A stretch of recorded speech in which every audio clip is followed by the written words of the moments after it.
Chez les Français, vous avez également des soldats en blanc. Ces soldats en blanc sont des soldats de métier. Ils font partie de l'ancienne armée royale ou de la future ancienne armée royale. Les grenadiers dont je vous ai parlé sont en bleu. Ce sont des volontaires qui sont issus des différents départements français. Ce sont donc des bleus, des débutants. Ce ne sont pas au départ des soldats de métier. Attention les oreilles.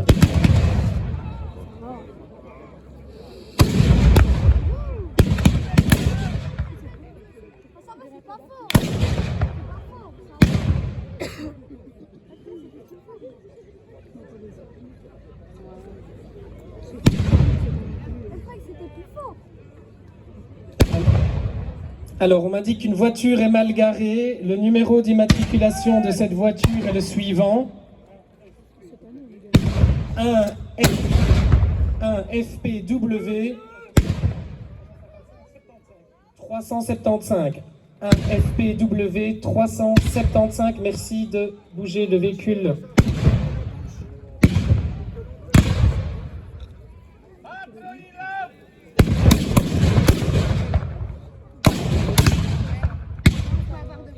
Voilà, les deux armées sont à une distance suffisamment importante. Il faut savoir que les fusils de l'époque ne sont pas très précis. Vous pouvez voir que les Pandours, avec leur cape rouge, marchent à l'avant, réalisent un tir de tirailleur, un tir de harcèlement, alors que les troupes françaises sont en ligne.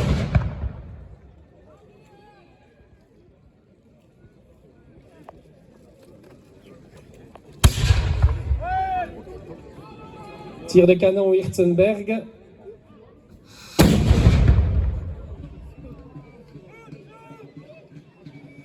Et voilà, les Français avancent en ligne au son du fifre et du tambour. Les grenadiers, compagnie d'élite de la 8e demi-brigade de ligne et le 7e Champagne en blanc se rapprochent de l'infanterie autrichienne et des deux batteries du Hirtzenberg et du Wolf.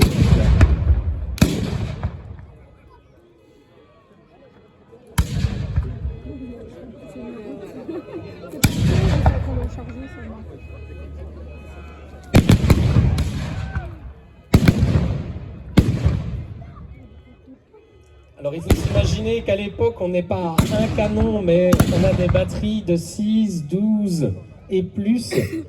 Et donc le bruit est évidemment plus qu'impressionnant, mais également la chaleur de l'affût.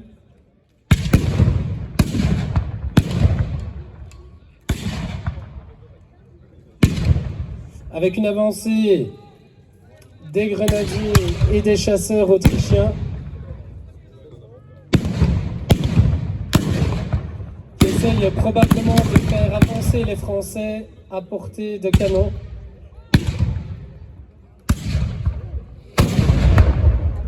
Et la batterie du Wolfsberg qui fait feu.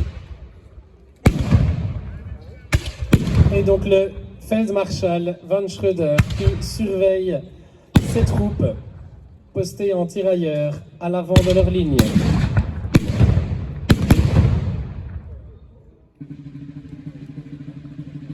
Alors le tambour, ce n'est pas que de la musique, le tambour c'est également des ordres qui sont donnés.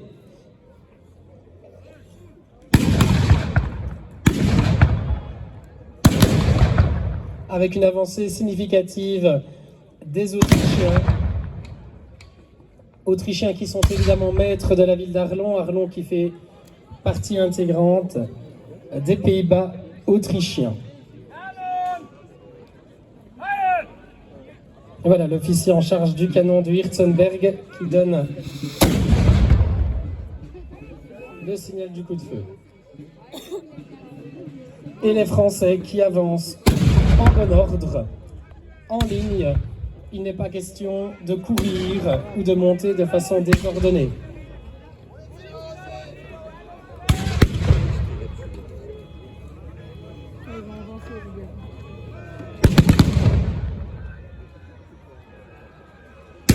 charge au sabre des pandours. Ce seront les seuls que vous verrez chargés au sabre.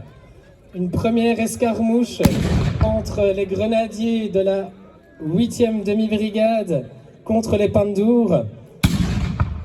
Et avec un retrait tactique de la part des grenadiers. Il faut savoir que les sabres dans les différents régiments et compagnies françaises que vous pouvez voir ont une fonction honorifique. Elle signifie l'appartenance à une compagnie d'élite. On s'en sert au campement, on s'en sert au bivouac, mais on se sert surtout de sa baïonnette.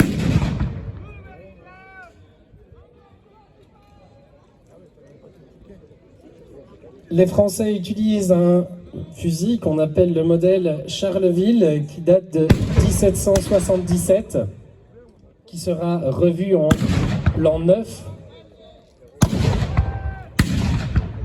Il pèse 4,5 kg, il est très grand.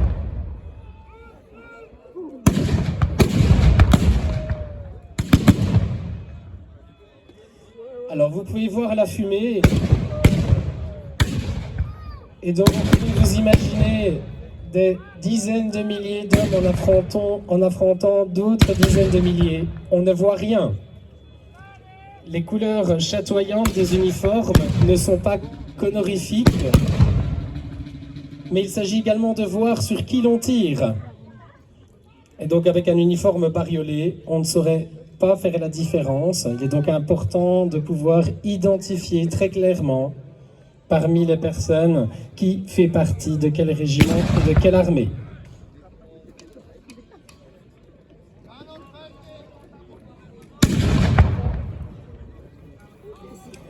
Avec le canon de la position du Hirzenberg qui s'est avancé, avec une avancée en ligne des troupes françaises, troupes royales, troupes républicaines, nous sommes dans cette époque de transition, fin de la monarchie et début de la République.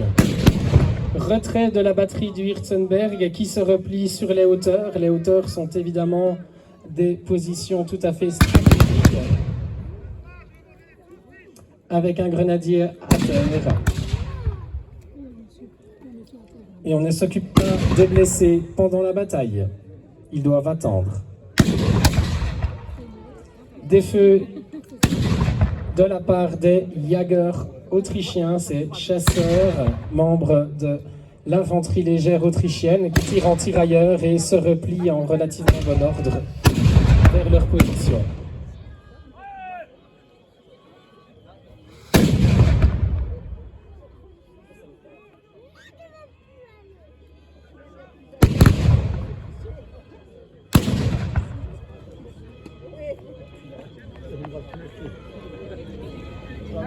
Alors il faut savoir que les artilleurs utilisent également de l'eau. Ils ont un réservoir d'eau qui est situé en dessous de l'affût du canon, qui leur permet de refroidir le canon.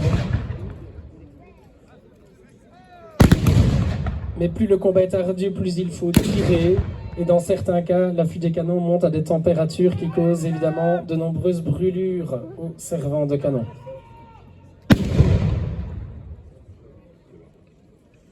Voilà, les Autrichiens regagnent petit à petit leur position. Il faut savoir également que recharger son fusil prend 1 à 2 minutes. Pour les Français, ce n'est pas moins de 14 manipulations pour arriver à recharger son arme.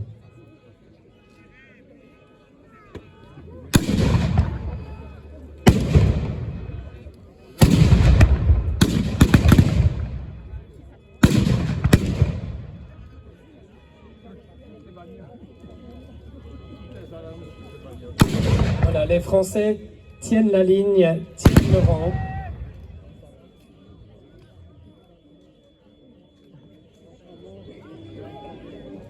Les artilleurs ne cessent pas de recharger, de débourrer, de bourrer, de nettoyer l'affût du canon.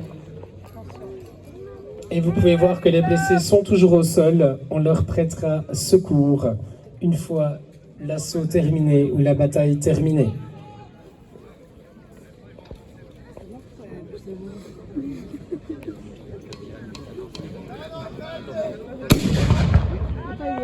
Avec la batterie du Hirtenberg qui s'apprête à faire feu.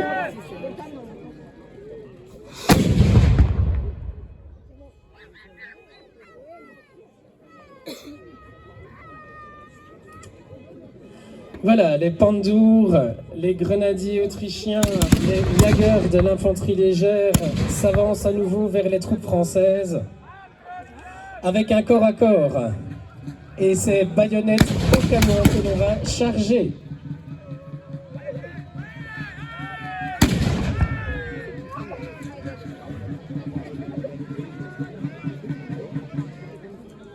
Et vous voyez que même le Feldmarschall von Schröder ne se ménage pas et va également au contact.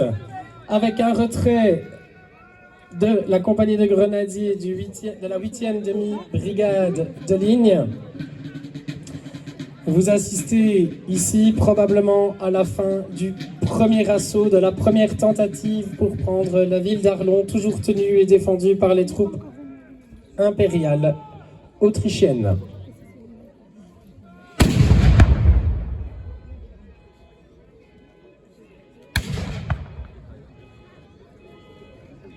Alors, comme vous l'avez vu, les lignes et les colonnes françaises se sont avancées en bon ordre. Évidemment, le soldat apprend à marcher au pas. Le soldat apprend à la discipline, qui est la règle.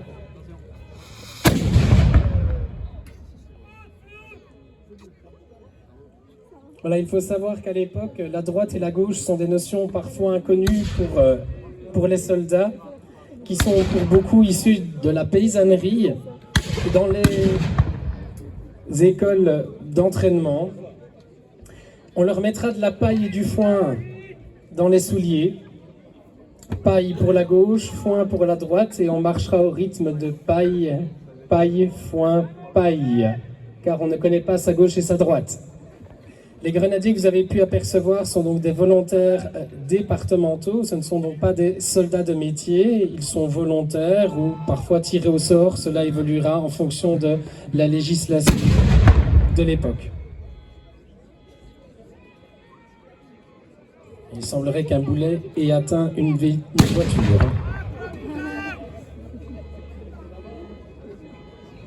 Voilà, une avancée des canons qui est évidemment une avancée tactique, car la portée des canons évidemment n'est pas illimitée. Ce ne sont pas des canons de siège, c'est-à-dire qu'ils n'ont pas pour objectif de tirer sur des bâtiments, mais bien sur les troupes. Ils n'explosent pas, mais ils rebondissent au sol, et donc ils arrachent des bras, des jambes et des torses. Et on monte toujours en ligne du côté français au son du fifre et du tambour. Les tambours étaient composés d'un certain nombre de tambours sous la garde du tambour major, qui avait pour fonction de transmettre les ordres donnés au tambour qui battait la charge, la retraite et tout type de mouvement. Les pandours autrichiens qui reculent, donc ces fameux pandours, ces fameux soldats irréguliers qui chargent tant au sabre et qui tirent au fusil.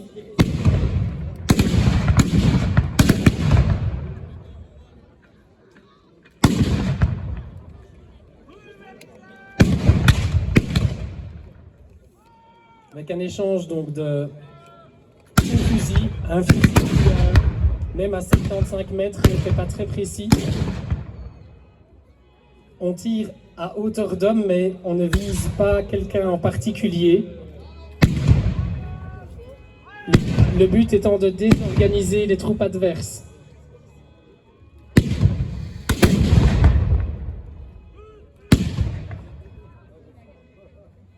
Et vous voyez donc les troupes, le régiment de 7e Champagne qui recharge ses armes.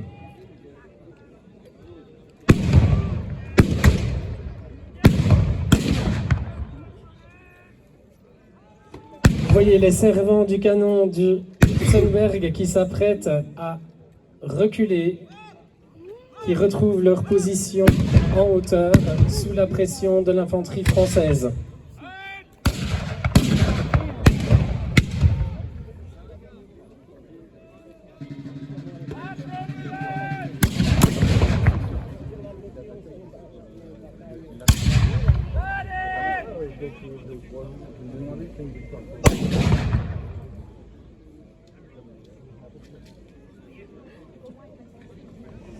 Et voilà une légère accalmie, le temps de pouvoir reconstituer ses troupes, le temps de pouvoir se remettre en ligne ou en colonne. Là, ils sont en ligne et on monte au tambour. Il n'est pas question de courir, même sous le feu ennemi.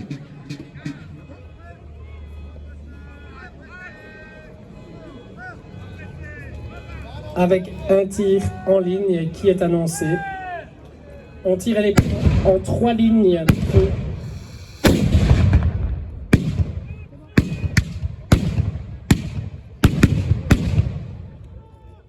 Voilà, avec une salve de tir de la part des soldats français, des grenadiers, qui sont donc équipés de ce modèle Charleville 1777-1777, qui sera revu en l'an 9 du calendrier républicain.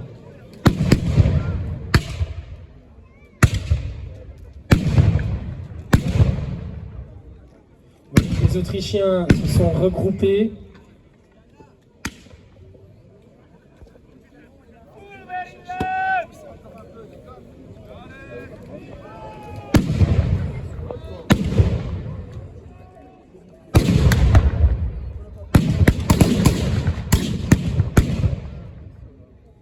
Alors il faut savoir que la plupart des morts durant la guerre de la Révolution et de l'Empire sont des morts qui sont dus aux maladies, aux épidémies, à la médecine qui est encore parfois très expérimentale, aux conditions d'hygiène qui le sont également. Évidemment, les antibiotiques n'existent pas. Les antidouleurs, s'il existe bien quelques opiacés, ils sont en quantité très limitée et ne servent qu'aux généraux. Le soldat fume la pipe et lorsqu'on lui coupe la jambe, lorsqu'on lui scie la jambe, s'il ne survit pas, il mordra trop fort dans sa pipe et cassera sa pipe. D'où l'expression consacrée, casser sa pipe.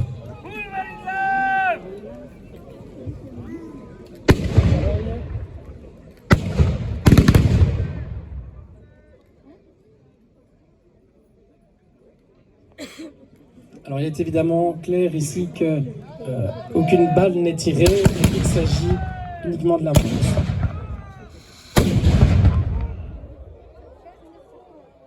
On peut applaudir ici un petit effet de style de la part de nos canonniers de la garde autrichienne, canonniers qui nous viennent de Tchéquie. La Tchéquie qui, évidemment à l'époque, faisait partie intégrante de l'Empire autrichien.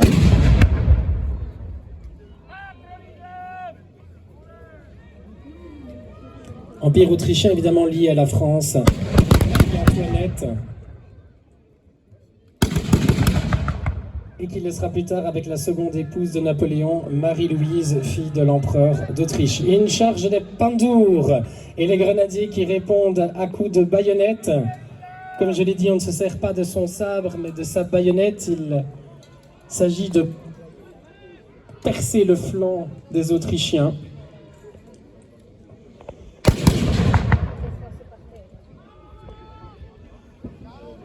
Avec des corps à corps qui sont évidemment d'une relativement grande brutalité. On n'a pas le temps, lorsque l'on est au contact, de recharger son arme, on se sert de sa baïonnette. Avancée des Jägers qui tentent d'entrer au contact avec le 7e Champagne français. Les grenadiers également autrichiens qui sont au contact. Donc ces grenadiers, ces grands soldats qui trouvent leur origine dans la Prusse de Frédéric. Grenadiers qui au départ ont pu lancer effectivement des grenades. Après le terme de grenadier restera utilisé, bien qu'ils ne lancent pas de grenades. Et on connaîtra quelques années plus tard les fameux grenadiers de la garde impériale qui donneront toutes leurs lettres de noblesse à la période napoléonienne. Avec le canon du Wolberg qui a fait feu. Après plusieurs assauts successifs, les troupes françaises sont toujours en bon ordre, en ligne. Il s'agit évidemment d'épuiser l'ennemi à force d'assaut.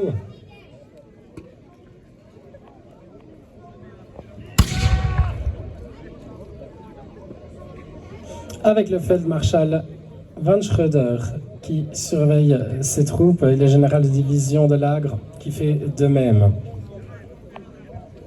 Cette période révolutionnaire verra aussi l'ascension de noms que l'histoire a retenus. Notamment, elle donnera des futurs maréchaux à l'Empire avec Marmont, Ney, Murat, Soult et encore bien d'autres. L'armée royale, ou du moins les soldats royaux que vous voyez en blanc en faire retraite, fusionneront en quelque sorte, on appellera cela l'amalgame, fusionneront avec les soldats révolutionnaires, les volontaires nationaux, pour former l'armée française consulaire et puis impériale.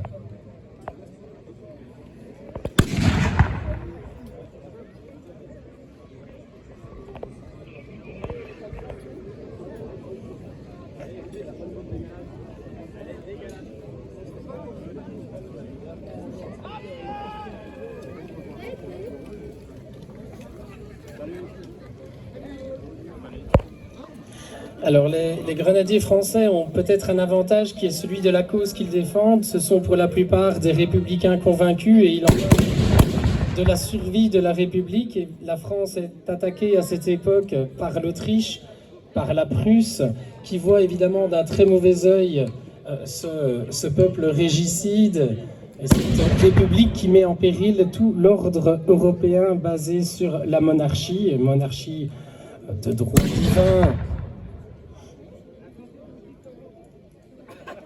Monarchie qui perdureront jusqu'en 1917 avec la fin de l'Empire russe. Et donc ces volontaires nationaux issus des différents départements français, s'ils ne sont pas aguerris comme des soldats de métier, ont la conscience de défendre un projet politique, défendent donc une cause, et on avance au cri de « Vive la patrie, vive la République !» Même si l'armement et l'équipement n'est pas toujours au rendez-vous, vous aurez l'occasion, lorsque vous irez visiter les différents campements, de voir que leur habit est parfois un peu hétéroclite, mais on fait avec ce que l'on a sous la main. On se nourrit également avec ce que l'on a sous la main, mais surtout ce qu'on trouve sur le terrain. On se nourrit sur le terrain, sur le pays. Et on emporte avec soi les fameux biscuits.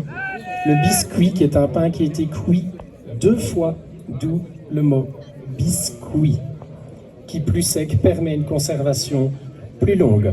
On a donc des rations de pain, de biscuits, de légumes secs, des lentilles, du riz, et on fait bouillir la marmite avec ce que l'on trouve sur le terrain.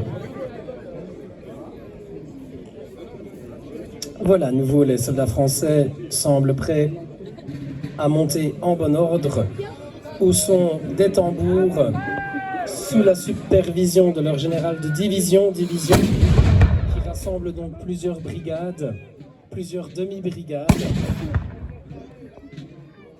et plusieurs divisions formant un corps d'armée. C'est Napoléon qui donnera ses lettres de noblesse à ces corps d'armée. On les appellera les fleuves. Avancez donc des grenadiers de la compagnie de grenadiers de la 8e demi-brigade de ligne. Avancez également du 7e Champagne avec un échange de tirs. Alors jusqu'à maintenant, les Français sont montés en ligne de front. Tenteront-ils une autre tactique qui pourrait être couronnée de succès? L'avenir nous le dira.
Voilà, donc on voit les troupes autrichiennes, donc en bleu, les Jägers, les chasseurs, membres de l'infanterie légère qui s'avance en tirailleurs. On voit à leur côté également 3 grenadiers autrichiens, reconnaissables à leur haut bonnet, qui font donc un tir de tirailleurs pour pouvoir désorganiser l'infanterie française qui est montée en ligne. On voit également les Pandours avec leur cape rouge s'avancer et peut-être tenter une charge au sabre.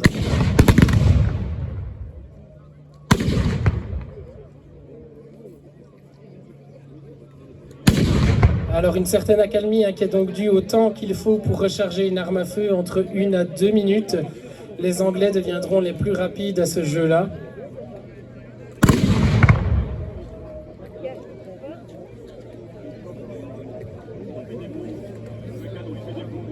Alors un moment d'indécision, mais avec des Pandours qui s'approchent. Un Jäger est au sol, blessé par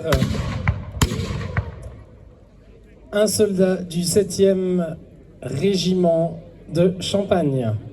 Les régiments portaient les noms de leur origine géographique, régiment d'Auvergne, régiment du Poitou, mais pouvaient porter également le nom de leur colonel. On avait donc des régiments qui changeaient de nom suivant le nom de leur colonel. Tous ces régiments seront renommés et on utilisera des numéros, avec un corps à corps qui oppose les Jägers, les grenadiers autrichiens au 7e régiment de Champagne, les Pandours qui chargent au sabre et les grenadiers de la 8e demi-brigade de ligne qui s'avancent au pas et qui concentrent leurs efforts, mesdames et messieurs, sur la batterie du Wolberg. Alors, les artilleurs ont sorti leurs sabres et tentent de se défendre, mais probablement le jeu est inégal. Alors, avec la fin d'un premier assaut entre les Pandours, Jägers et grenadiers autrichiens, les Français restant maîtres du terrain avec 2 Jägers au sol ainsi qu'un Pandour. La bataille d'Arlon de 1793 a vu s'affronter, à la louche, vous me permettrez cette approximation bien peu historique, mais approximativement 15 000 hommes de part et d'autre, avec des escadrons de cavalerie, avec de l'artillerie évidemment,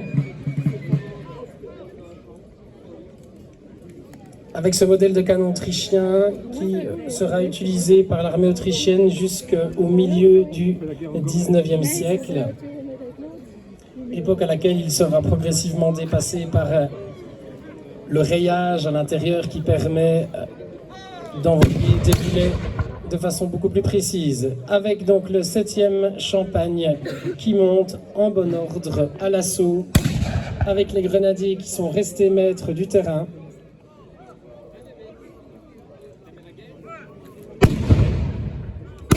Avec une salve de tir de la part des soldats royaux.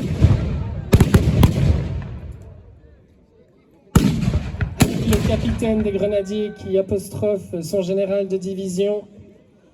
Il s'agit évidemment d'arriver à coordonner les différents mouvements des différentes compagnies, sections, demi-brigades.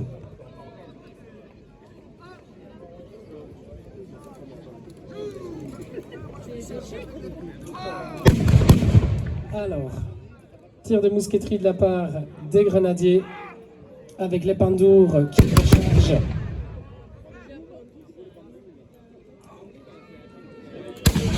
Et voilà, ces troupes aguerries et ces troupes françaises royales, le régiment de 7e Champagne qui monte à l'assaut de la batterie du Hirzenberg contre les Jägers, les grenadiers et les servants du canon, les artilleurs de la garde autrichienne de l'empereur François Ier.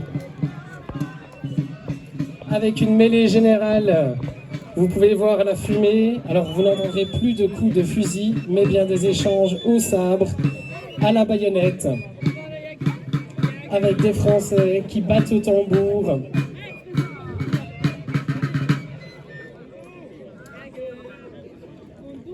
Alors, les choses restent indécises. Alors, rendez-vous. Alors, il semblerait que les troupes autrichiennes soient en mauvaise position. On a ici le général de division qui vient rendre inutilisable le canon des Autrichiens, qui ne tireront donc plus du Hirzenberg au canon.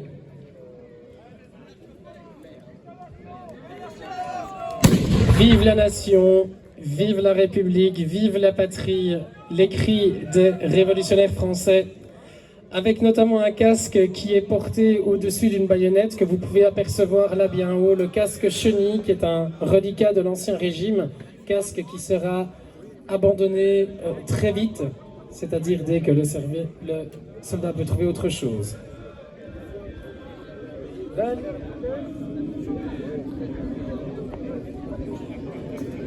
Avec les troupes de la France qui entonnent le chant de la victoire.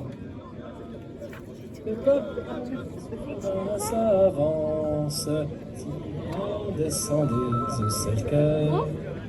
République nous appelle, sachons vaincre ou sachons périr. Un Français doit vivre pour elle, un Français doit mourir. Français doit vivre pour elle, un Français doit mourir. Avec ce chant de la victoire, entonné par les soldats français qui remportent effectivement la bataille d'Arlon en ce mois de juin 1793, avec le Feldmarschall von Schröder qui signifie sa défaite aux troupes françaises. Alors il faut savoir que si sur le terrain les Français remportent la victoire, ils abandonneront le terrain quelque temps après. Ce sera donc une victoire à la Pyrrhus. Les Autrichiens reviendront bien vite remercier leur bonne ville d'Arlon avec force, bacon et bière.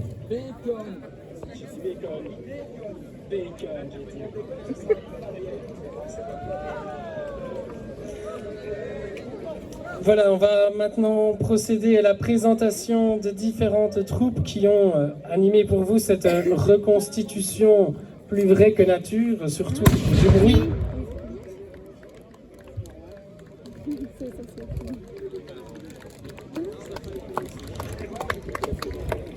Voilà, il y aura donc la présentation des troupes qui sera suivie des canons qui vont vider les restes d'amorces et de poudre qu'il leur reste. Donc ne vous étonnez pas si vous entendez encore quelques décharges d'artillerie.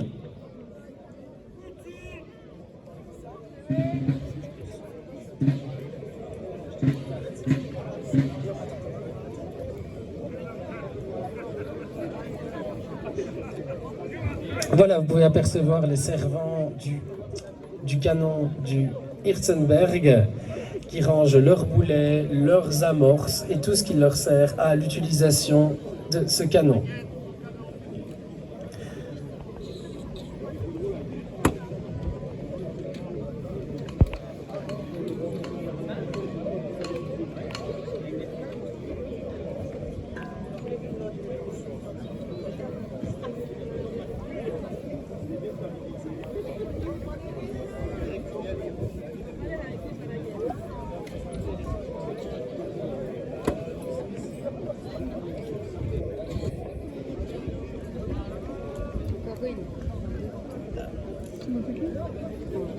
Alors, les soldats regagnent leur rang respectif. Ils effectueront probablement un tour de la plaine, ou du moins d'une partie de la plaine, Alors vous pouvez voir que les grenadiers de la 8e demi-brigade sont formés en colonne, qu'ils avancent au son du tambour et du fifre. Vous pourrez les retrouver très bientôt dans leur campement. Donc cette compagnie de grenadiers, cette compagnie de soldats d'élite de haute taille qui portent le havre-sac, qui est leur sac avec leur matériel de tous les jours, leur quart pour boire, du matériel de couture, des ustensiles de cuisine. Ils sont suivis par le 7e régiment de Champagne vêtu de blanc, reliquat de l'armée royale. Ensuite, les